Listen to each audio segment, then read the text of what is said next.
Doctor Radha Krishnan medical college Hamirpur में 10 करोड़ की लागत से खरीदे जाने वाले फर्नीचर के टेंडर को लेकर बड़ा विवाद खड़ा हो गया है। चंडीगढ़ के एक सप्लायर ने टेंडर प्रक्रिया में गड़बड़ी का आरोप लगाया है। उन्होंने कहा है कि एक कंपनी को सीधा फायदा पहुंचाने के चक्कर में दूसरे लोगों के इस टेंडर प्रक्रिया से अलग करने की कोशिश की जा रही है। इस मामले को लेकर सरकार और अधिकारियों से बात करने के लिए लगातार कोशिश की जा रही है, लेकिन कोई भी बात करने को तैयार नहीं हो रहा है। हमीरपुर में पत्रकारों के साथ बातचीत करते हुए नीरज ने आरोप लगाया कि जो फर्नीचर 4-5 करोड़ में खरीदा जा सकता था, उसे 10 करोड़ में खरीदने की क्यों कोशिश की जा रही है। इस गड़बड़ी का साफ पता चल रहा है। उन्होंने आरोप लगाया कि इस मामले में कॉलेज के प्रिंसिपल की अध्यक्षता में कमेटी काम कर रही है, लेकिन उसका रवैया इस मामले में संतोषजनक नहीं है।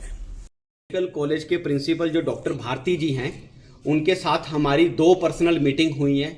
एक बार तो हमें उनकी प्री बिड मीट में ही मीटिंग हुई थी। उसमें हमने उनको बहुत अच्छे से और बहुत तरीके से कानूनी प्रक्रिया के अकॉर्डिंग सारे डॉक्यूमेंट साथ लगाकर बताया कि सर आप गलत कर रहे हैं। गवर्नमेंट के रूल्स ये कहते हैं, अगर गवर्नमेंट के रूल्स गलत हैं तो उस बेस के ऊपर डीमेरिट आप हमें कर दीजिए, लेकिन मेरिट्स के ऊपर हमें आप पार्टिसिपेशन करने का मौका दीजिए। लेकिन ही इज़ वेरी एडमेंट कि नहीं, हमारा जो मन करेगा हम बोलेंगे, आप थोड़ी ना डिसाइड करोगे कि क्या करेंगे। सर देखिए, गवर्नमेंट में जब स्पेसिफिकेशंस डलती है ना टेंडर में, तो वो स्पेसिफिकेशंस इस तरीके की होती हैं कि मैक्सिमम लोग उसमें पार्टिसिपेट कर पाएँ, ना कि 1 या 2 प्लेयर कर पाएँ। सर 10 करोड़ के काम को अगर कंपटीशन होगा तो अच्छे रेट्स डलेंगे, इनको अच्छा माल मिलेगा। ऐसे क्या होगा, कोई एक प्लेयर रहेगा तो वो अपने रेट मैनेज करेगा, वो अपने 3 प्लेयर से पार्टिसिपेट करेगा, और कोई 9,90,000, 9,60,000, 9 करोड़ 70 लाख, इस तरीके से वो कोई भी अनाप्शन आप रेट डाल के जिसमें कि मैनेज हो जाते हैं, जिसको हम कह देते हैं कि आप कह लो कि फेयर पार्टिसिपेशन जहाँ पे खत्म हो जाता है, वो उस तरीके से कर। इनका एजेंडा ये है कि इनको एक ही कंपनी को पार्टिसिपेट करवाना है और एक ही OEM 3 डीलर से पार्टिसिपेट करके ये टेंडर निकाल दे। इन्होंने इसीलिए बीच में मॉकअप का क्लोज लिखा हुआ है।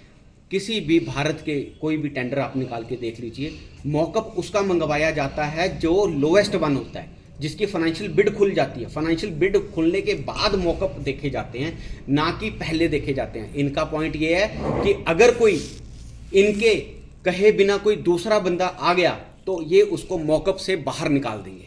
मॉकअप से ये बोल देंगे कि आपका मॉकअप हमें अच्छा नहीं लगा।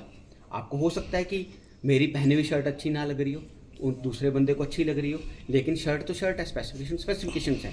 हमारा इनको कहना है कि आप मॉकअप का क्लॉज हटाएं, इसमें से आप लोगों को फेयर पार्टिसिपेशन का मौका करने के लिए दीजिए।